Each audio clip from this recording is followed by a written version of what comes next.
ঢিঙত স্বাস্থ্য বিভাগত অমানৱীয় কাণ্ড ঢিং এফআৰইউত নিশা প্ৰসূতিক চিকিৎসালয় কৰ্তৃপক্ষই আঠুৱা কম্বল যোগান নধৰাৰ অভিযোগ উত্থাপন হৈছে।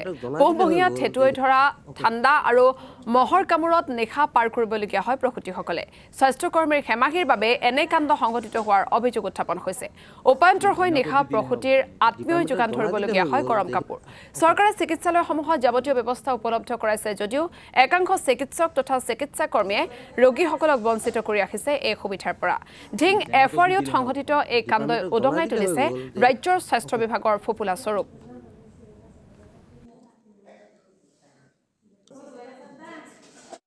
আপোনালোকে পেশেন্টটো কি কাৰণে আনিছে কওকচোন? ডেলিভাৰী আছে। হয়, তাৰপিছত ডাক্তৰ আহিছে, এতিয়া কাপোৰ কানি একো আমি পোৱা নাই। আঠুৱা চাঠুৱা একো দিয়া নাই? নাই পোৱা। কাপোৰ কানি একো দিয়া নাই? নাই, একো পোৱা। যিখিনি বস্তু আনিছে আপোনালোকে ঘৰৰ পৰা আনিছে? চব ঘৰৰ পৰা আনি লৈছোঁ। হয়, হস্পিটেলত তৰফৰ পৰা আপোনালোকে আঠুৱা কাপোৰ একো দিয়া নাই? একো পোৱা নাই।